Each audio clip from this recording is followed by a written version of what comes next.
Hello students, welcome back to my channel twin physics. আজ আমাদের আলোচনার টপিক ক্লাস 12-এ ছায়াপ্রকাশনী বই থেকে যে সলিউশন সিরিজটা চলছিল তার আজকে তড়িৎ চুম্বকীয় আবেশ অধ্যায় থেকে প্রবলেম সেট 1 তার 10 থেকে 19 নম্বর প্রশ্ন নিয়ে আলোচনা করব, অর্থাৎ পরের 10টা প্রশ্ন নিয়ে আলোচনা করব। এটাই লাস্ট 10টা প্রশ্ন। এখানেই বেসিক্যালি আমাদের প্রবলেম সেট 1টা কমপ্লিট হয়ে যাবে। ঠিক আছে, আশা করি তোমরা সবাই ভালো আছো, সুস্থ আছো এবং তার চেয়েও বেশি ইম্পর্ট্যান্ট তোমাদের প্রিপারেশান ফর উচ্চ মাধ্যমিক 2025 ভীষণ ভীষণ ভীষণ ভালো চলছে। ঠিক আছে, তার সাথে সাথে তোমাদের শরীর, স্বাস্থ্য, মন সমস্ত কিছু খুব ভালো আছে, সেটাই কামনা করি। 10 নম্বরের প্রশ্ন নিয়ে আলোচনা করব। কিছুদিন আগেই আমাদের ফার্স্ট সেমিস্টারের পরীক্ষা শেষ হয়েছে। তোমরা যাদের ভাই বোন আছে বা যদি কেউ বাড়ির কেউ পড়াশুনো করছে ক্লাস 11-এ, তাদেরকে জিজ্ঞাসা করবে যে ফিজিক্সের কোশ্চেনটা সেমিস্টার সিস্টেমে কিভাবে লেভেলটাকে আপ করেছে। তোমরা এই লেভেলের পরীক্ষা দাওনি ক্লাস 11-তে, যাই হোক সেটা দেখতে পারো। কোশ্চেন পেপারটা দেখবে কতটা উন্নত মানের একটা কোশ্চেন পেপার। ঠিক আছে, দেখো বেসিক্যালি এই যে 10টা প্রশ্ন, এই 10টা প্রশ্ন কিন্তু আবেশাঙ্কের উপরে ভিত্তি করে কিন্তু আছে। সেই ক্ষেত্রে যদি আমি বলি যে L = μ0 n² a divided by l, এই সূত্রটা কাজে লাগবে প্রথম কথা। দ্বিতীয় কথা হচ্ছে যে সূত্রটা কাজে লাগতে পারে সেটা হলো L1 L2 তার রুট, সেটা হবে আমাদের m, অর্থাৎ মিউচুয়াল ইন্ডাকটেন্স ইকুয়ালস টু দুটো অঙ্গাঙ্গিভাবে জড়িত সলিনয়েডের সাবেশাঙ্কের গুণফলের বর্গমূল, এটা হবে। আর m = যেটা হয় সেটা হচ্ছে μ0 n1 n2 a divided by l. এই তিনটে সূত্র দিয়ে বেসিক্যালি অঙ্কগুলো কিন্তু নামবে।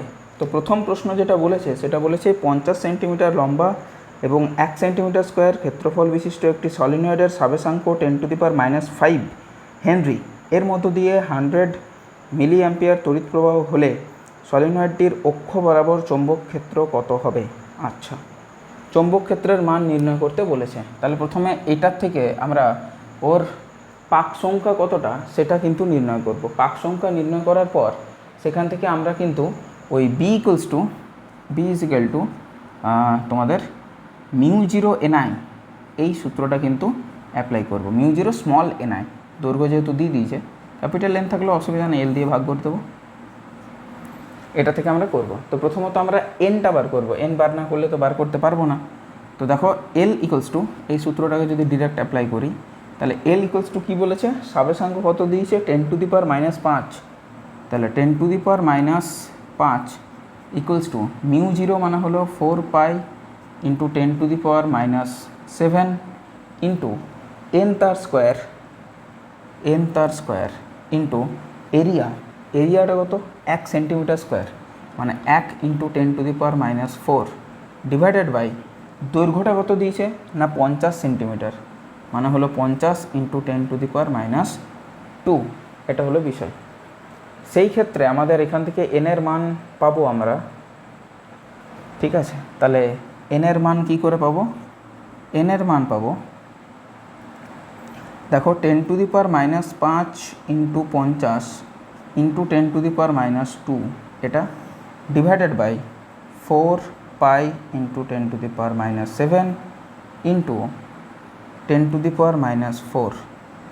তাহলে এখানে এটা 4 × 7 = 11 আর ওপরে আছে কত 7, তাহলে 10⁻⁴ নিচে থাকলো, ওপর গেলে 10⁻+4, মানে দাঁড়াবে যেটা সেটা হবে 50-এর পিঠে 1 2 3 4 শূন্য ডিভাইডেড বাই 4π।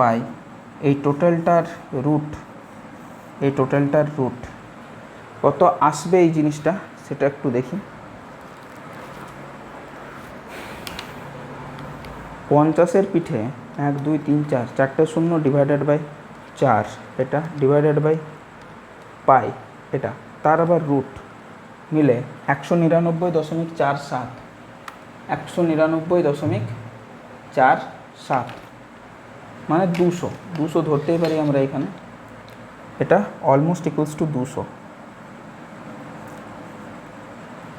তাহলে এটাকে যদি এইখানে কাজে লাগাই এইটাতে, তাহলে b আমাদের কত দাঁড়াবে? b দাঁড়াবে μ0 মানে 4π × 10⁻⁷ ইন্টু n মানে হলো 200 into current divided by 50 centimetre, 50 × 10⁻²। আর কারেন্টটা হচ্ছে 1 milli ampere, sorry 100 milli ampere. তাহলে 100 ইন্টু 10⁻³ এটা হলো বিষয়। তাহলে দেখতেই পাচ্ছ এখানে 10⁻² উপরে গেলে 10⁻+2, তাহলে 1টা 2টো 3টে 4টে 5টা 6টা, আর এখানে 10⁻³ 10⁻7 10⁻³ মানে 10⁻4 এই -10 আর +6, তাহলে হয়ে যাবে 10⁻4। আবার এখানে নিচে একটা শূন্য আছে, তাহলে 10⁻5, আর এখানে 8π/5। দেখা যাক এটার মান কত আসছে। -5 ফরম্যাটে রাখতে বলেছে, ঠিক আছে। 8π মানে 8 × 24, এটা ভাগ আছে 25, হ্যাঁ মোটামুটি তো তাই আসবে। 8 × π এটা /5, হ্যাঁ 5.026 5.026 ইন্টু 10⁻5 টেসলা। এইভাবে হবে অঙ্কটা, বোঝাতে পারলাম আশা করি। এটাকে 5 ধরে নিয়েছে। 11 নম্বরেরটা বলেছে একটি সলিনয়েডের কুণ্ডলীর প্রতি সেন্টিমিটারে পাক সংখ্যা। আচ্ছা, প্রতি সেন্টিমিটারে পাক সংখ্যা দিয়েছে, তাহলে ছোটো হাতের N1টা দিয়েছে, প্রতি সেন্টিমিটারে মানে 1 সেন্টিমিটারে পাক সংখ্যা দিয়েছে 50টা, তাহলে এটা হয়ে গেল পার সেন্টিমিটার। তাহলে 1 সেন্টিমিটারে এত, তাহলে 100 সেন্টিমিটারে কত, 100 দিয়ে গুণ, এর পিঠে 2টো শূন্য, এটা হয়ে যাবে পার মিটার। হলো, এটা হয় পাক সংখ্যা। তাহলে N1 ফরম্যাটে রাখছি। N2 কত দিয়েছে, ক্যাপিটাল N2, ক্যাপিটালগুলো হচ্ছে পাক সংখ্যা, স্মল এনগুলো হচ্ছে একক দৈর্ঘ্য পাক সংখ্যা। N2 দিয়েছে 200টা পাক, এটা কোনো দৈর্ঘ্য বলেনি, পার দৈর্ঘ্য বলেনি, এটা 200টি পাক।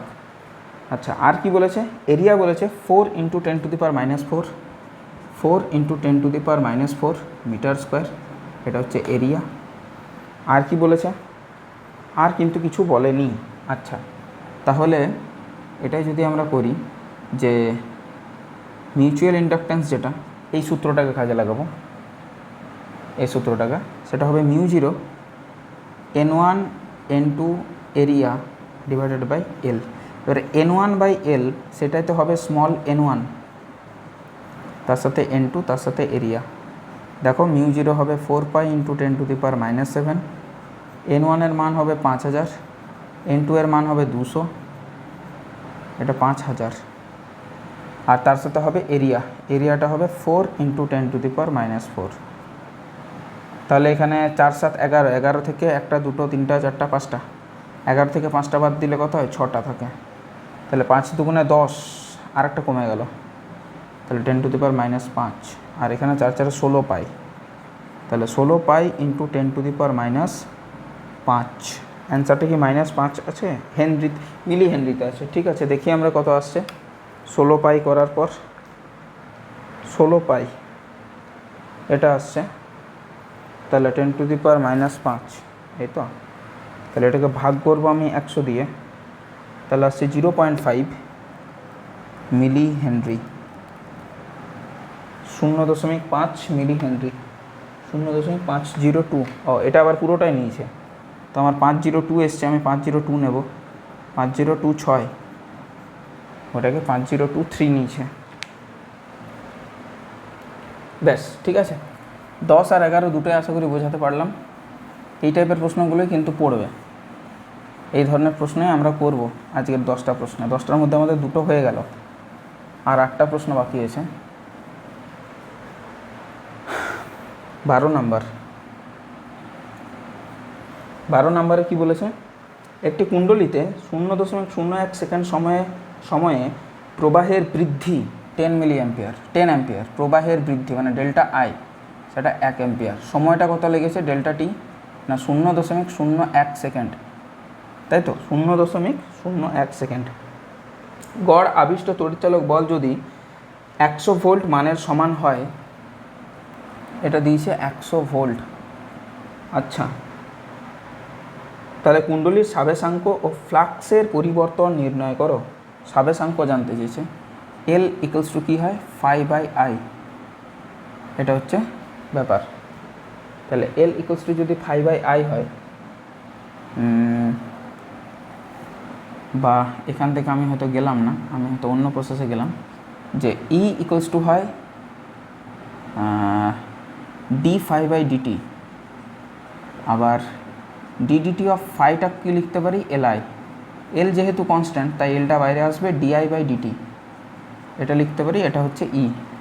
তাহলে এখান থেকে ই এর মান আমাদের 100, এল এর মান জানি না, ডি এর মান 1 আর ডিটি তার মান 0.01, তাহলে এল এখান থেকে কত আসবে 100 ইন্টু 0.01, তার মানে এলো 1 হেনরি। আর যদি ফাইয়ের মান আমাকে বার করতে বলতো তাহলে ফাইয়ের মান যেটা হতো সেটা হচ্ছে ই ইন্টু ডেল্টা টি, ডি ফাইটা আমাদের আসতো ই ইন্টু ডিটি, ইটা কত তাও 100, আর ফাইটা কত টিটা কত 0.01, হুইচ ইজ 1 ওয়েবার। ফ্লাক্সের পরিবর্তন 1 ওয়েবার। এটা বলছে 1 2 ঠিকই তো আছে না, এটা কিন্তু 10 অ্যাম্পিয়ার, ও সরি এটা কিন্তু 10 অ্যাম্পিয়ার, তাহলে এটা 10 হতো, তাহলে এটা 10 দিয়ে আরও ভাগ হতো, মানে 0.1 হতো, এটা ডিভাইডেড বাই 10 মানে 0.1 হেনরি। আশা করি ক্লিয়ার হলো। এটা 10 অ্যাম্পিয়ার ছিল, ওটা আমার বসাতে ভুল হয়েছিল, ঠিক বোঝা গেল।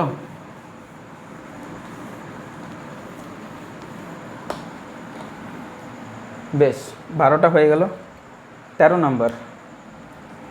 নাম্বারেরটা কি বলেছে? 13 নাম্বারেরটা বলেছে যে একটি প্রাথমিক কুণ্ডলিতে 0.1 সেকেন্ড সময়ে প্রবাহের বৃদ্ধি 20 অ্যাম্পিয়ার। তাহলে সময়টা কত দিয়েছে? ডেল্টা টিটা হচ্ছে 0.1 সেকেন্ড, আর ডেল্টা আই সেটা হচ্ছে 20 অ্যাম্পিয়ার হলো। তারপরে কি বলেছে? গৌণ কুণ্ডলিতে গড় আবিষ্ট তড়িৎচালক বল যদি 100 ভোল্ট এর সমান হয় তাহলে কুণ্ডলী দুটির পারস্পরিক আবেশাঙ্ক ও গৌণ কুণ্ডলিতে ফ্লাক্সের পরিবর্তন নির্ণয় করো।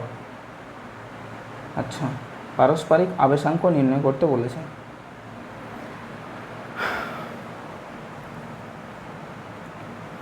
তাহলে সেম জিনিসটা থেকে আমরা কি করতে পারি, যে ওর মধ্যে কতটা সাবেশাঙ্ক তৈরি হয়েছে সেটা আমরা বার করতেই পারি তো।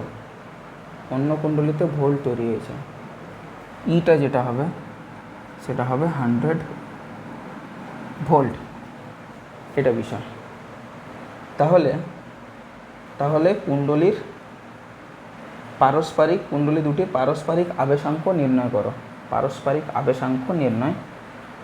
করো।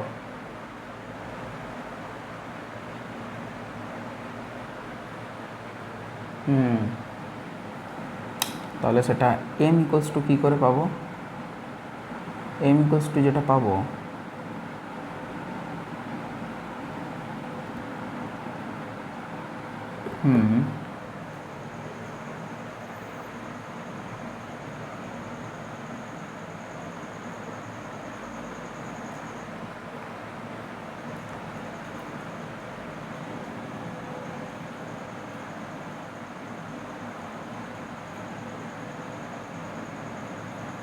এটার থেকেই এরকমভাবেই যদি দেখি আমরা, এই সূত্রটাই যদি অ্যাপ্লাই করি তাহলে এম কত হবে? এম হবে ই ডিভাইডেড বাই di/dt। ইটা কত? 100, ডিআই কত? 20, আর এটা কত? ডিভাইডেড বাই 0.1, তাহলে আমাদের কাছে দাঁড়াচ্ছে 100 ইন্টু 0.1 ডিভাইডেড বাই 20। এটা চলে এলো 100 দুগুণে 200, আর 1 2 মানে 0.5 হেনরি, এটা এলো। আর যদি আমি বলি আমার ডিফাই দরকার, তাহলে ডিফাইটা হবে ই ইন্টু ডিটি, তাহলে ই 100 আর ডিটি হচ্ছে 0.1, তার মানে হচ্ছে 10 ওয়েবার।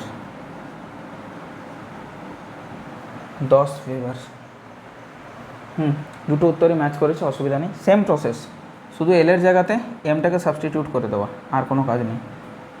14 নাম্বার কি বলেছে? 400 পাকের একটি কুণ্ডলীর সাবেশাঙ্ক 8 মিলি হেনরি। কুণ্ডলীতে 5 মিলি অ্যাম্পিয়ার তড়িৎ প্রবাহিত হলে উৎপন্ন চৌম্বক প্রবাহের মান নির্ণয় করো। আচ্ছা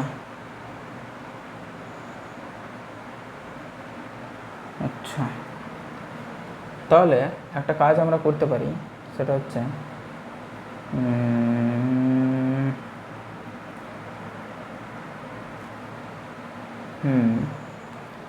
E equals to L di by dt। ইটা তো নেই, L আছে, di by dt, dt-টাও নেই। পাক সংখ্যাটা শুধু দিয়ে দিয়েছে, সময়টা দেওয়া নেই, তাই তো। চৌম্বক প্রবাহের মান নির্ণয় করো। চৌম্বক প্রবাহ মানে ডিফাই জানতে চেয়েছে, তার জন্য ভোল্টেজটা জানাটা জরুরি।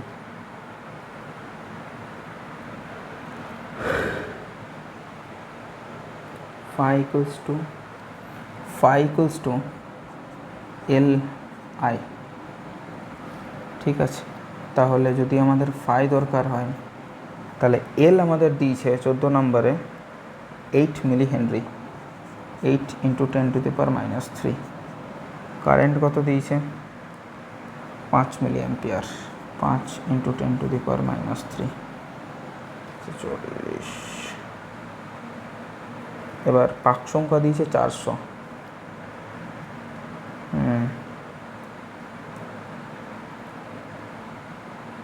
তাহলে এইটা তো চলে এলো আমাদের 8 × 5 = 40 × 10⁻⁶ মানে 10⁻৫ এত ভেবার হলো। চৌম্বক প্রবাহের মান নির্ণয় করো, মান নির্ণয় করে দিলাম। তাহলে এখানে আমাদের ক্ষেত্রে পাক সংখ্যাটা ম্যাটার করছে না, ঠিক আছে।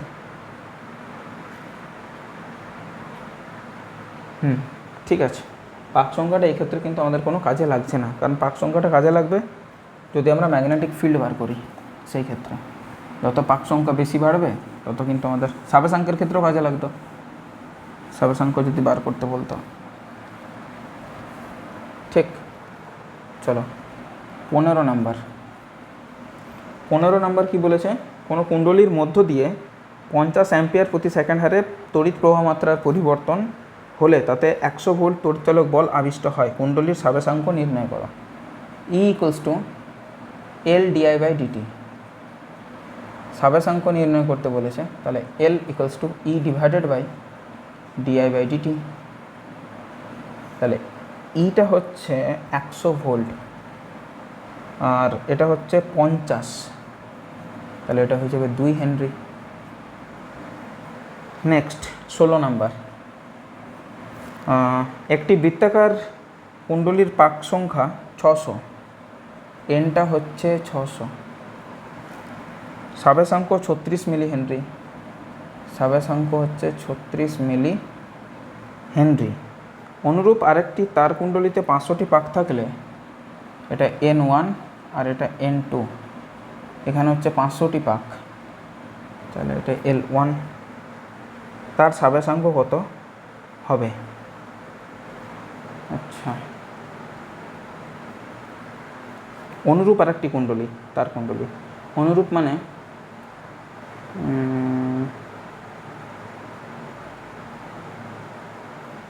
দৈর্ঘ্য টৈর্ঘ্যগুলো সেম। আচ্ছা, আমরা কি জানি? L = μ0 n² A divided by তার লেন্থ। এবার যেহেতু অনুরূপ বলেছে, মানে তার এরিয়াটা আর লেন্থটা সেম আগেরটার মতোই, তাহলে সেটা আমরা প্রথমটার থেকে খাওয়াবো। তাহলে যেহেতু সেম, এটা আমি করছি না কিছু, এটা করছি direct L2 by L1 ratio নিয়ে নেব। L2 বাই L1, μ0 তো কনস্ট্যান্ট, A কনস্ট্যান্ট, এটা কনস্ট্যান্ট, তাহলে N2 বাই N1 তার স্কোয়ার। হ্যাঁ, এই প্রসেসে গেলেই আমাদের হয়ে যাবে। N2 কত? 500, N1 কত? 600, তার স্কোয়ার। এটা এটা এটা এটা কেটে গেল। L2 জানি না, L2 = L1 × 5 × 5 = 25, 6 × 6 = 36, আর L1 এর মান 36 মিলি হেনরি। তাহলে 36 আর নিচে 36 কেটে গেল, পড়ে থাকলো 25 মিলি হেনরি। 25 মিলি হেনরি। একই টাইপের বলেছে মানে ওই জিনিসটাকে কিন্তু এখানে লক্ষ্য করতে বলেছে যে একই মানে হচ্ছে তারটার দৈর্ঘ্য আর প্রস্থচ্ছেদের ক্ষেত্রফলটা সেম। এই জিনিসটাকে মাথায় রাখার জন্য একই শব্দটার অর্থ এখানে। চলো 16 হয়ে গেল। 17 নম্বর বলেছে যে 10 মিলি হেনরি স্থাপাঙ্কের একটি কুণ্ডলীর মধ্য দিয়ে 50 মিলি অ্যাম্পিয়ার তড়িৎ প্রবাহিত হলে কুণ্ডলীতে সঞ্চিত শক্তির পরিমাণ কত? সঞ্চিত শক্তির পরিমাণ এনার্জি যেটা হবে সেটা হচ্ছে ½ L I²। তাহলে হাফ তো হাফ হলো, এলটা হচ্ছে 50 মিলি হেনরি, 50 × 10⁻³ ইন্টু কারেন্ট 70 মিলি হেনরি, 10 মিলি হেনরি, সরি এটা হচ্ছে 10 আর এটা হচ্ছে 50 মিলি অ্যাম্পিয়ার। তাহলে 50 × 10⁻³ তার স্কোয়ার। তাহলে এটা কত দাঁড়াবে? এটা তো 5 দিয়ে কেটে গেল। 5 × 10⁻³ ইন্টু 5-এর জন্য 25, 10⁻² এর জন্য 10⁻⁴। তাহলে 25 5-এ 125 × 10⁻⁷। তাহলে 1.25 × 10⁻⁵ জুল। বোঝাতে পারলাম? সূত্র কিছুই নেই। 18 নম্বর, একটি কুণ্ডলীর L 2 মিলি হেনরি, L 2 মিলি হেনরি এর মধ্য দিয়ে প্রবাহ হচ্ছে I = T² e⁻t, T² e⁻t কি না I। প্রারম্ভিক মুহূর্ত থেকে কত সময় পর আবিষ্ট তড়িৎচালক বল শূন্য হবে? আচ্ছা, তড়িৎচালক বলটা শূন্য হবে। তাহলে E = হয় L/dI/dt, মানে হচ্ছে L × dI/dt কত হবে? প্রথমে T² কনস্ট্যান্ট, e⁻t এর হবে, -1টা সামনে চলে এলো, e⁻t প্রথমটা যুক্ত e⁻t as it is, T² এর ডিফারেন্সিয়েশন হচ্ছে 2t। এটাকে হতে হবে শূন্য, তাহলে শূন্য দিয়ে দিলাম। এল এর মান বসানোর কোনো দরকার নেই, ওটা শূন্যই হবে। তাহলে অবভিয়াসলি যেটা হবে, এল এর মান বসিয়ে দিলাম। এখানে যেটা হবে সেটা হচ্ছে -T² e⁻t যুক্ত e⁻t × 2t। তাহলে এখানে হচ্ছে T² e⁻t = e⁻t × 2t। এটা কেটে গেল, টি কেটে গেলে t = 2 second. After t = 2 second, অর্থাৎ 2 সেকেন্ড পর তড়িৎচালক বলটা শূন্য হবে। ক্লিয়ার? শর্টেড। এলটা না দিলেও আমাদের কোনো যায় আসতো না, এটা বোঝা গেল, তাই তো?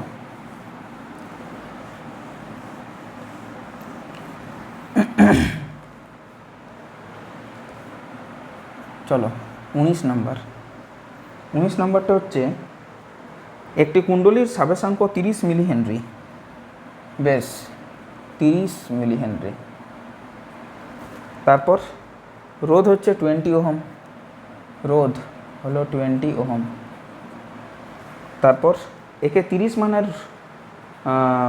ওহম মানের একটি রোধের সঙ্গে শ্রেণীতে রেখে, এটা আর একটা হচ্ছে 30 ওহমের সাথে শ্রেণীতে রাখা হয়েছে, শ্রেণীতে রেখে 2 ভোল্ট তড়িৎচালক বলের ব্যাটারির সঙ্গে যোগ করা হলো। কুণ্ডলীতে সঞ্চিত শক্তি কত? আচ্ছা, ভোল্টেজ যেটা দিয়েছি সেটা হচ্ছে কত? 2 ভোল্ট। বেশ, ½ L² জানতে হবে। কারেন্ট কত প্রবাহিত হবে? কারেন্টটা হবে V/R তুল্য। তাহলে এটা হচ্ছে 2 আর এখানে হচ্ছে 50 হলো। তাহলে এনার্জিটা হবে ½ L/I²। L মানে হচ্ছে 30 মিলি হেনরি, I² মানে 4/5 5 5 25, একটা শূন্য দুটো শূন্য, 2 2 4। এটা কেটে গেল, তাহলে 3 2 6 আর 6/25, আর এটা হবে 10⁻⁴। তাহলে 25 4 100,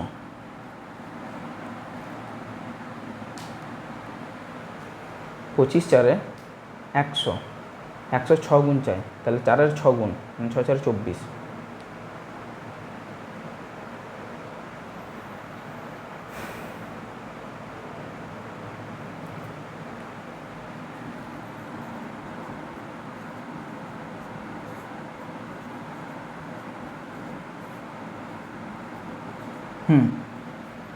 তাহলে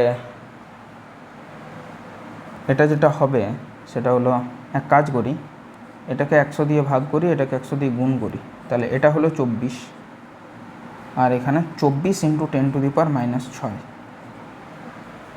আমাদের অ্যান্সারটা আছে 2.4 × 10⁻⁻5। একদম কারেক্ট আছে, কোনো অসুবিধা নেই। এখানে হলো আমাদের প্রবলেম সেট 1টা কমপ্লিট। প্রবলেম সেট 2তে 10টা প্রশ্ন আছে, 10টা প্রশ্ন একটাই ভিডিওতে থাকবে। তাহলে আমাদের তড়িৎচুম্বকীয় আবেশ এটা কিন্তু শেষ, আর এরপর আমরা এসি সার্কিটে ঢুকতে পারবো অনায়াসে। যাই হোক, যেখানে বুঝতে পারোনি সেটা অবশ্যই কমেন্ট করবে, আর যদি বুঝতে পেরেছো তাহলে অবশ্যই বন্ধু বান্ধবীদের মধ্যে শেয়ার করবে। দেখা হবে নেক্সট ভিডিওতে প্রবলেম সেট 2 এর 1 থেকে 10 প্রশ্ন নিয়ে। টিল দেন পড়াশোনা করতে থাকো, সুস্থ থাকো, ভালো থাকো, টেক কেয়ার, বাই।